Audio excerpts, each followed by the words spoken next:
Good evening, ladies and gentlemen, and welcome to another edition of Deep in the Heart of Longhorn Sports, your home for news, game recaps, analysis for all things Texas Longhorn sports. I am your host, Michael Ween. Joining me tonight, as always, is my fantastic co-host, Mr. Emmy Nixon. And tonight, we have a loaded show, touching on all things college football and college basketball as we get ready to tip off college basketball season in less than 72 hours from now, as it will begin Monday afternoon and run to the opening tip of the Texas Longhorns game on Monday night, as they will play Ohio State in Las Vegas on TNT Monday night in Las Vegas. Tip off the season. So I'm super excited for college basketball season, as is Emmy. Today, we're going to preview the biggest game in college football, Penn State, Ohio State, another top 5 matchup here in week, 10 of college football. We rarely get these before, but with realignment, this is already our third top 5 matchup of the season. We had Georgia, Alabama earlier on this season. We had Georgia, Texas just a couple weeks ago, and now we get Penn State, Ohio State in the Big Ten.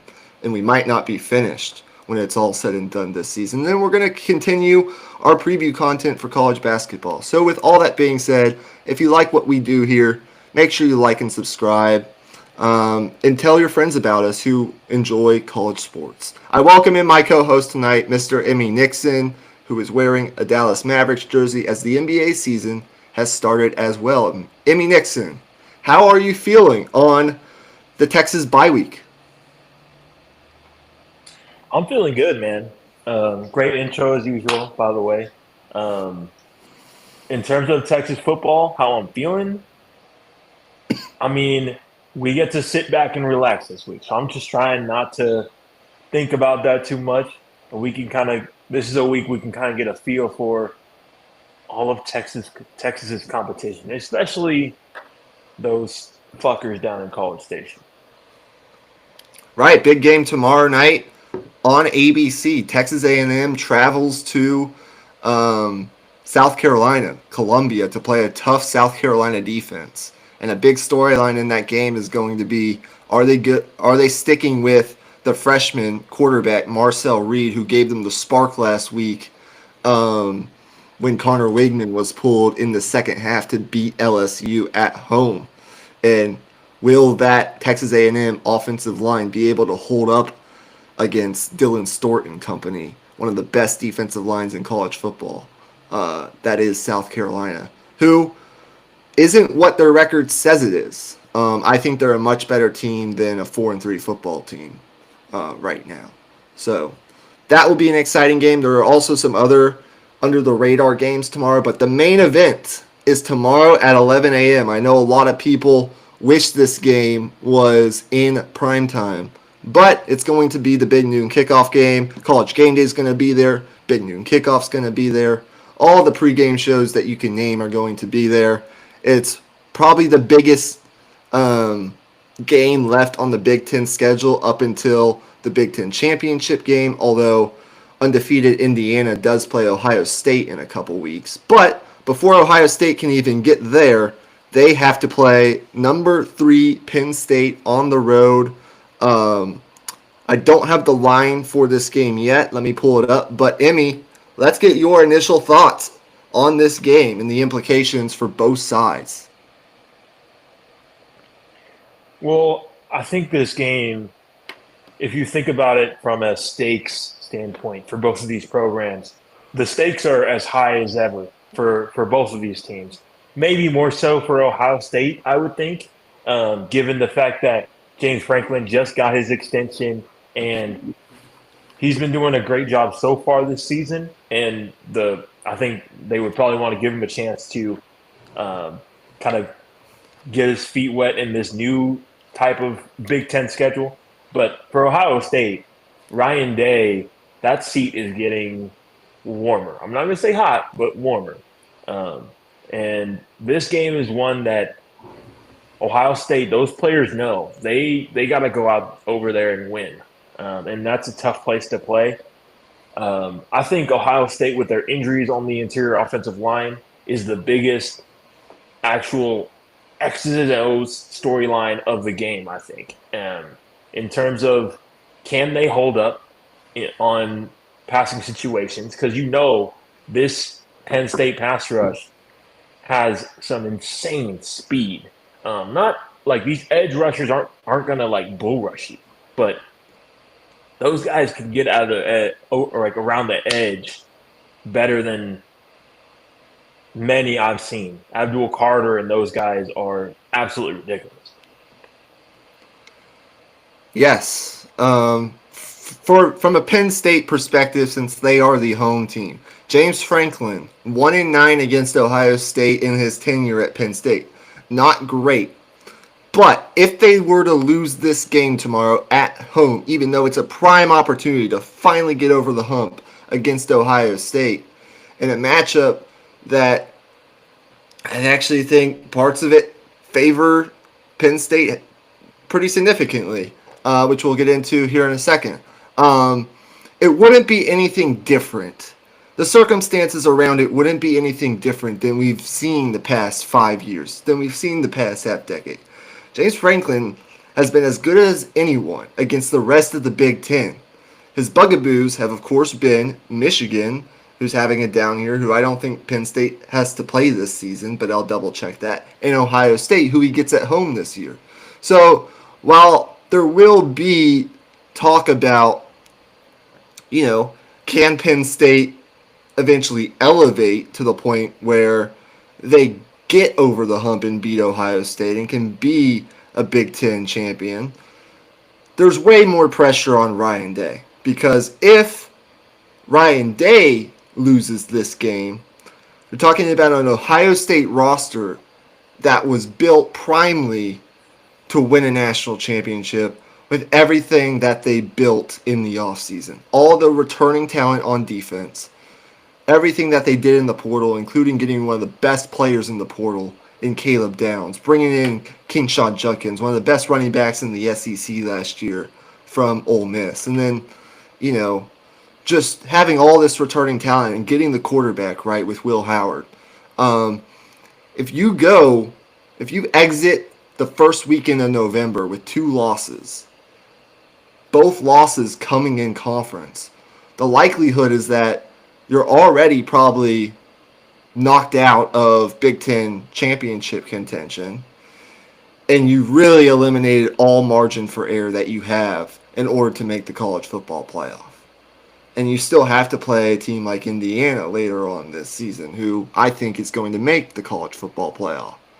So, more pressure exists, obviously, on Ryan Day. But when it comes down to the X's and O's for this game, what are your keys on each side, and who are you picking to win?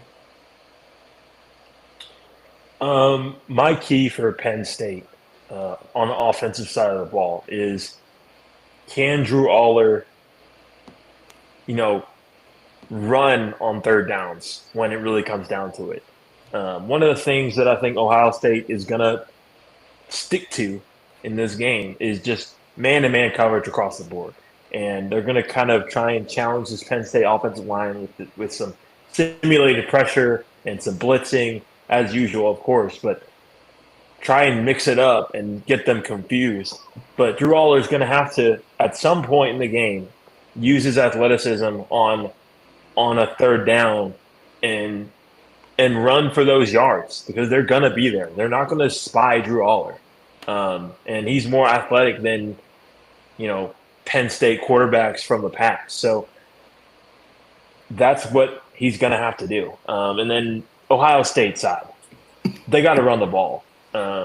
And I think that's where Penn State can be had a little bit if you kind of run along the edges. I mentioned these edges are amazing rush for the passer, but you can kind of get after them in the run game a little bit because they want to get up the field fast. And you can use that against them. And I think Ohio State will. I think Quinshon Judkins is in for a big game. That duo in that backfield is getting in for a big day. And I'm going to take Ohio State to win a kind of a low-scoring slugfest. I'm going to say 19-16 Ohio State. Okay. Um, what it really comes down to for Ohio State is, are they going to be able to sustain enough of a running game to stay ahead of the chains and be able to convert in third and manageable situations and not have to put them in third and long passing situations in Happy Valley with a crowd that's going to be going absolute bonkers. That will affect the game. And we've already seen Ohio State kind of struggle in a tough road environment when they went to Eugene a couple weeks ago and lost on some late game situation type gaffes in that game. So sustaining a run game, especially coming off of last week's performance, which was not good on the offensive line against Nebraska, from a run game standpoint, is going to be important. Not only from a standpoint of winning this game, but from proving to the public that they can sustain a run game. Um, Now, they are banged up on the offensive line. They looked like a shell of their former selves without their left tackle, Josh Simmons, who was lost for the season, unfortunately, in that Oregon game with a knee injury. So, in last week's 21-17 trying win over Nebraska at home, a game that Nebraska definitely could have won in the end, but they didn't. The Buckeyes had one of their worst rushing games of the past decade. Um, the Buckeyes averaged a season low 2.6 yards per carry against Nebraska. And look, Nebraska's defense is quite solid, but Penn State's defense is even better, in my opinion. Penn State's defense is second in rushing success allowed. They're 14th in yards per carry. Um, and this Tom Allen defense has played some really good football so far this season. So it's up to this offensive line, who's playing with a backup left tackle, to establish the line of scrimmage early and establish the run game with Travion Henderson and Quinshon Judkins to open up third and manageable situations for this passing game, which I think will have success against the Penn State defense with just how talented they are on the perimeter. Um, Emeka Egbuka, all these weapons that they have, I think they will be able to have some success, but they have to run the football. And then for Penn State, it's about playing turnover-free football with Drew Aller, who is expected to play in this game, pushing the ball downfield, and then converting on third downs and in the red zone. You got to score touchdowns to beat Ohio State. And so I'm looking at red zone offense for Penn State ultimately to be a thing that helps them win this football game. I am picking Ohio State. I think they will win this game. One of the things that's been kind of underrated about Ohio State through all their ups and downs is Will Howard has been really good. He's not turning the ball over. He's completing over 70% of his passes. He's playing, for the most part, some pretty smart you know, taking care of the football. He's just playing smart football. Neither of these quarterbacks strike me as like dynamic in the running game, but the quarterback that can make some of those plays off script will ultimately could help their team win a game like this. Those are the kinds of plays on the margins that can ultimately separate you in a game as evenly matched as this game is. But I am going to pick Ohio State, and I'm going to take them to win and cover. The spread is Ohio State -3, 27-23. And it's still a lower scoring game. Neither team will reach 30, but not as low scoring as you. Yeah, I still think Ohio State has the mental edge in this game. I think, when it comes to Penn State, like they're as talented as ever, but from a mental standpoint, do they truly believe as a locker room that they can beat Ohio State? That's I think where if they go out and get to a slow start, doubt might start to creep back into their heads, and that's just something that's really hard to get over. Yeah, I would agree. So there's our college football preview for the week, the biggest game of the week. Ohio State, Penn State tomorrow on Fox at 11 a.m. Central, 12 p.m. Eastern Time, wherever you are going to be watching that game. All right, let's get into our college basketball content for the day. We're going to start off with a really fun new segment that is going to be part of our college basketball preview. How it's going to work is both myself and Emmy are going to participate in a college basketball player draft, where we're each going to draft an 8-man college basketball player rotation. You can draft any Division I college basketball player that you want. We're going to go back and forth in an order that's yet to be determined and draft our rotations. One thing you do have to declare is whether or not the player is going to be in your starting lineup or on your bench. And then at the end, once we've drafted our teams, we will talk about our teams and kind of compare and contrast. And then you guys can ultimately decide in a social media poll that we'll put up before the season begins who you think drafted the better team or which team you would take. There are really no rules to how you have to draft your team. You just have to draft it in a logical way. You can't draft 3-point guards because then you just be hogging all the point guards. Not that you want to do that, but you guys get the point. So, Emmy, I know you've done it before. Why don't you go ahead and flip a coin to determine or do something to determine who gets first pick in this I have thing? a coin right here. What do you know? Okay, I'll go heads. All right. So right here I have this Barton Creek ball marker. This is heads, and then the other side, the blank side, is tails.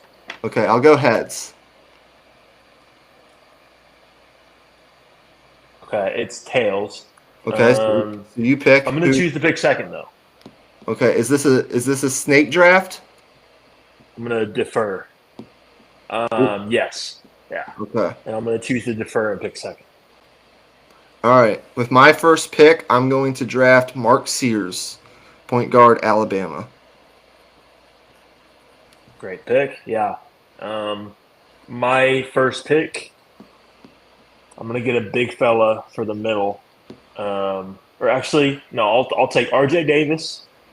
And I think, I'm going to take Johnny Broom from Auburn as well. Okay, I'm assuming he's a starter. Johnny Broom. Yeah, he's a starter for you. Right. Good pick. I think he will be first team SEC this year if he stays healthy. Okay, so with my next picks, let's see here. I'm going to draft Cooper Flagg from Duke, the 5-star freshman. And then I'm going to draft Ryan Kalkbrenner, Creighton's big man. Good pick. Yeah, I wanted him. I was thinking about taking him over Broom, but didn't end up going with him. My next pick, I'm going to go ahead and get a center. I'm going to get Hunter Dickinson to pair with Broom in the front court. And then, let's see, my lead guard, I'm going to take Hunter Salas from Wake Forest, the transfer. Averaged 18 points per game last year. So. Yeah, he's going to be good. I have him pegged as first team all ACC. I'm going to go. Okay, so right now you've got RJ Davis, Hunter Salas in your backcourt, and you've got Johnny Broom and Hunter Dickinson. I've got Mark Sears, Cooper Flagg, and Ryan Kalkbrenner.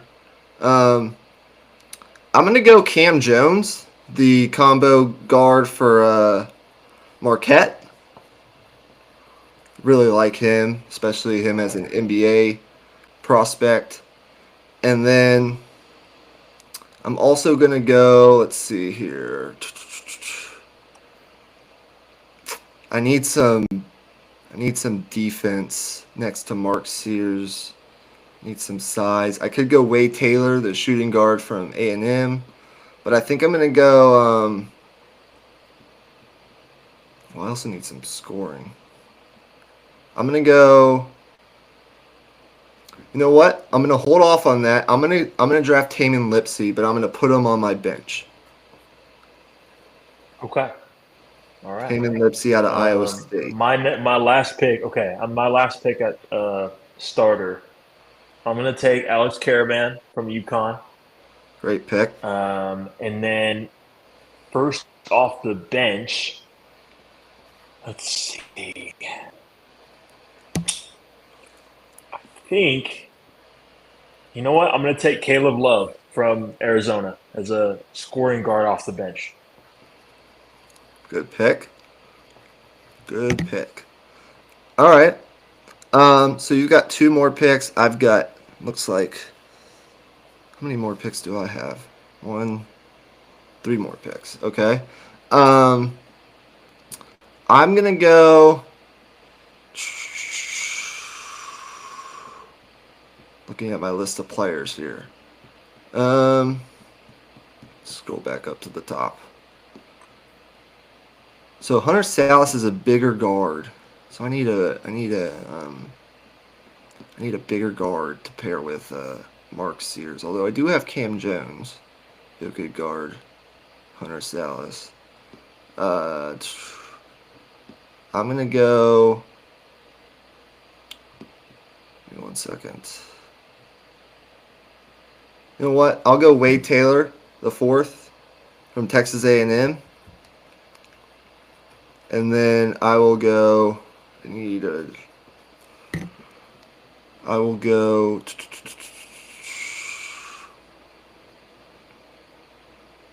I'll go Kadari Richmond, St. John's. Put him on my bench.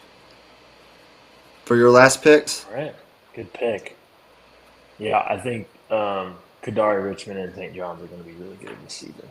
My last pick, so I need a forward and a center to go off the bench, or kind of a two. Maybe I'll go with two forwards. Um, let's see. I think I'm going to go ahead and take. Um, I'm going to take Dylan Harper, the freshman from Rutgers, point guard. Also a 5-star. They got a pairing of 5 stars this year. I think he's going to be really good. And then I think the last pick, I think I'm going to take Omar Diallo or Omar Ballo from Indiana. Marballo. 13 points, 10 rebounds last year. Yep, he transferred. All right, so now that we have our teams, we can kind Hold of on, break down. hold on. I got one more pick. Hold on. Hold on. Oh, right. Oh, my bad. Yeah. I'm gonna go. I'm between Great Osabor and Kareem Abdul-Jabbar. I'm gonna go Kareem Abdul-Jabbar, Robbie Avila, who's now at St. Louis. Spent last year at Indiana State. All right, so now we have our teams.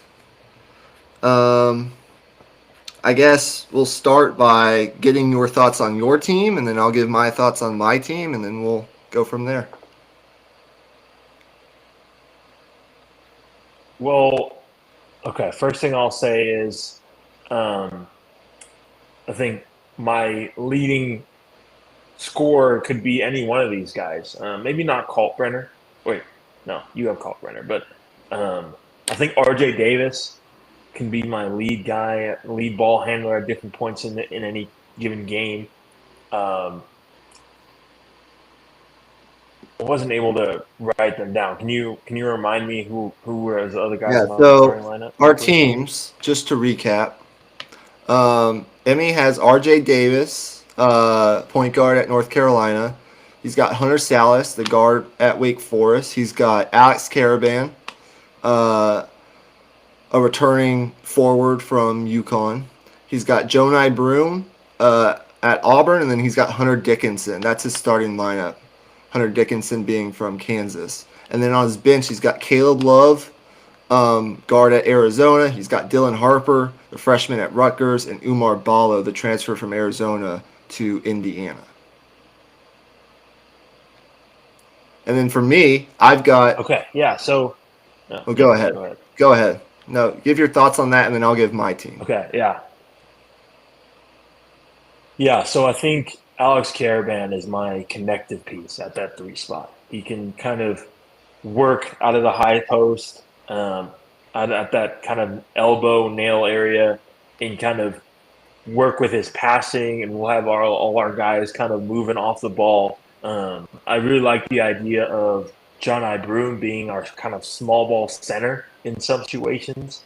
Um, I think that would really work out, especially if you have a lineup where you're moving up one of those guys off the bench and you go a little bit more guard heavy and you have a little bit more speed and rotation, um, given Dickinson's like defensive limitations.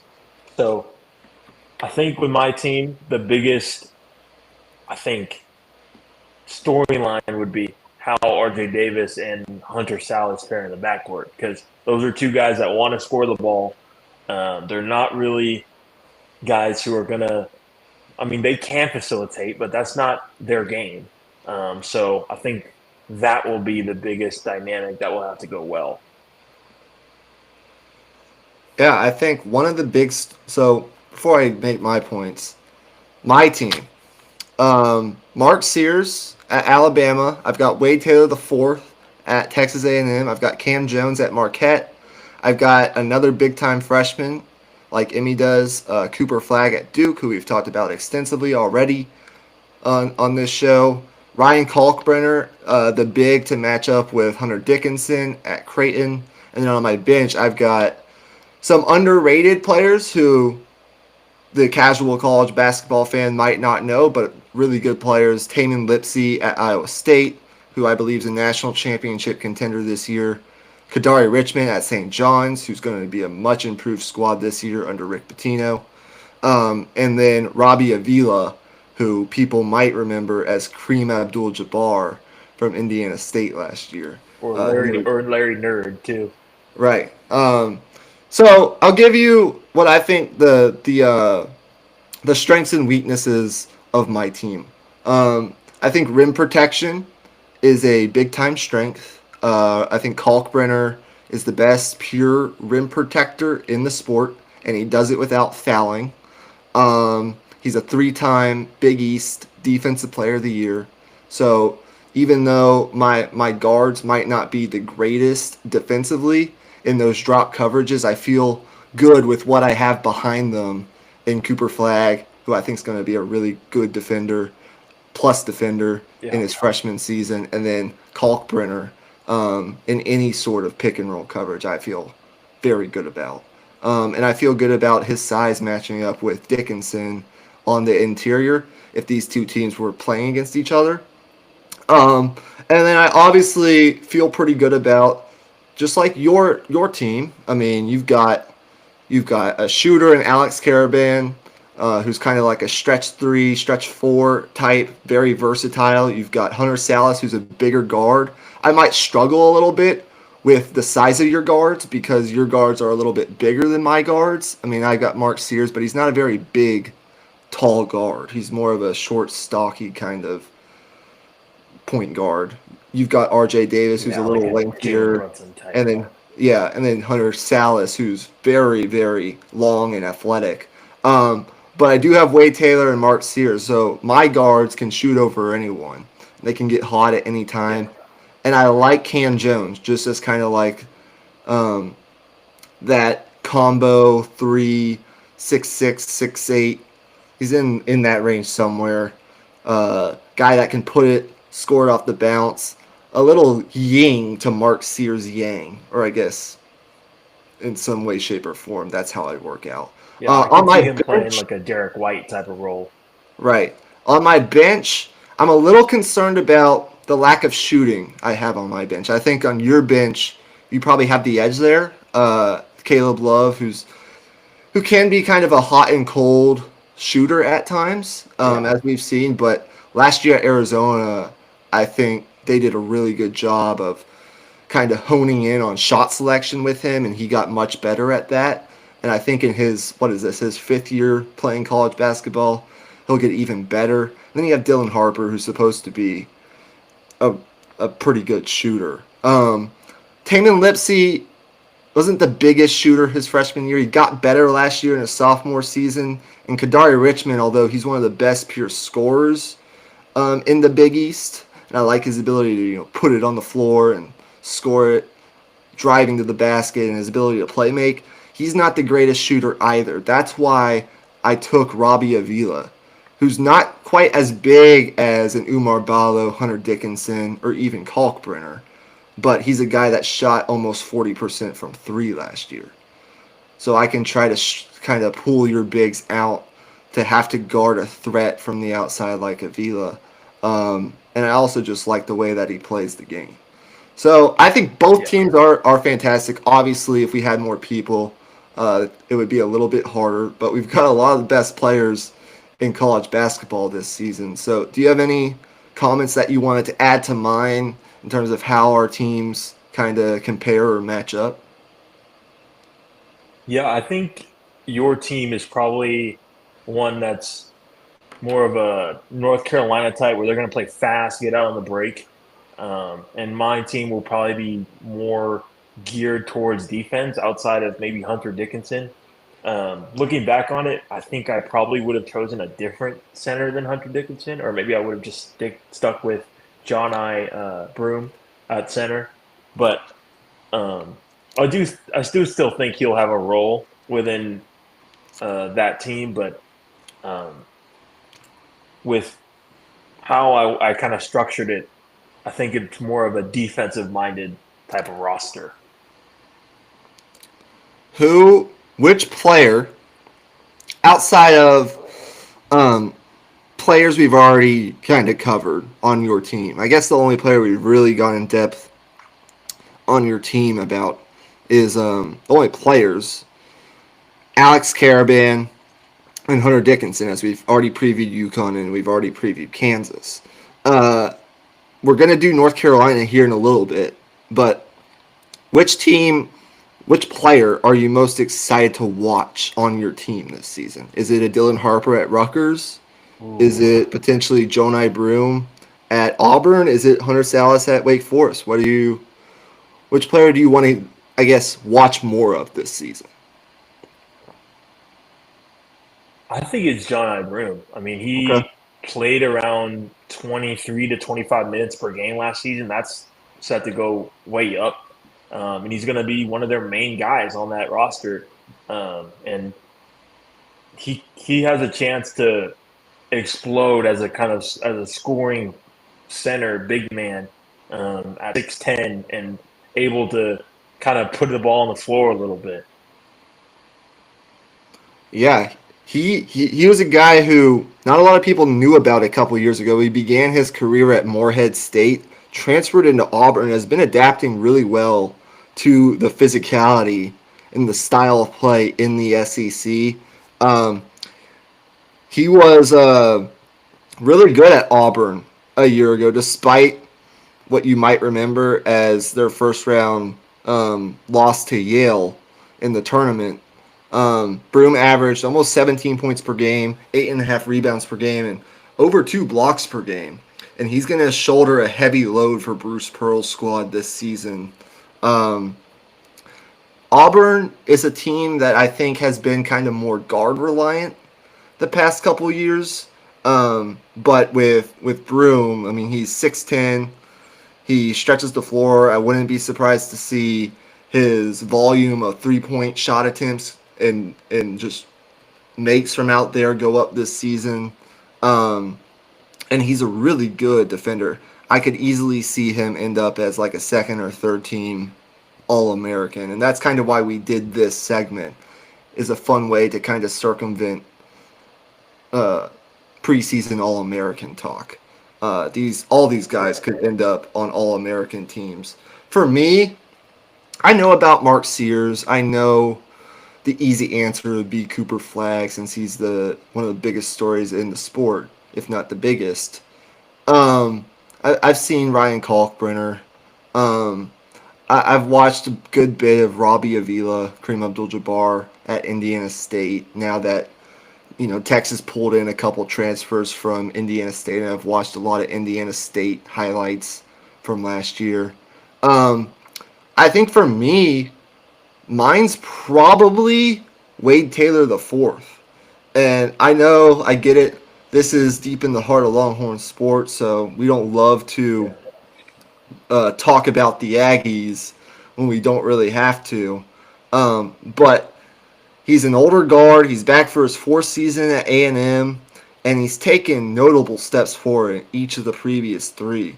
He's just a stat sheet stuffer, and he's kind of in the mold of a Caleb Love in that he needs to hone in his shot selection. But if he can maintain and improve upon his production from a year ago, um, 32% beyond the arc, pretty subpar. If he can shoot 35% or above this season, I could easily see him being an All-American with the uptick in production that he's going to see this year. So I like both of our teams. We'll post our teams on our social media account at the Raw Prospect Podcast on Twitter. So make sure you go check that out and vote for which person here you think drafted the better team. Any other finishing comments on All American talk for this upcoming college basketball season? I was just gonna say, screw the main elections. That our poll is more important. Vote on that one. Right. Vote on this one. Because all the other outlets they're gonna be telling you the same thing. This is a little bit different the way that we did it. So please go and vote on that one. I think we're gonna end this here. We'll be back with more college basketball content throughout the weekend. We'll have our North Carolina preview up soon. We'll have our Kentucky preview up soon. But for this section of the not the Raw Prospect Podcast, but Deep in the Heart of Longhorn Sports, which is part of the Raw Prospect Podcast, um, this has been a great show. Hopefully you guys enjoyed it. If you like what we do here, make sure you like and subscribe. Before we get out of here, I did have a couple things I wanted to mention from a Texas basketball standpoint. Trey Johnson has been the leading scorer for Texas in both of their scrimmages so far this preseason, both of their exhibition games. I believe last weekend's game, he was the leading scorer with 31 points. So the closer that we get to the season, the more excited I get about Trey Johnson. That scrimmage being against Colorado, of course. And then today, Texas landed a top 50 national recruit for the 2025 class in 6'9" power forward John Clark from the Link Academy, the same high school as Trey Johnson. So I'll be talking about him on our next recruiting show. But good piece of work there by Rodney Terry staff and company, getting the 2025 class underway. But we'll be back with more college basketball content. Make sure you guys like and subscribe, and we'll see you soon here on Deep in the Heart of Longhorn Sports. Hook 'em. Peace out.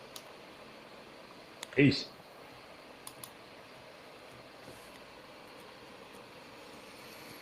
Oh yeah, dude. That was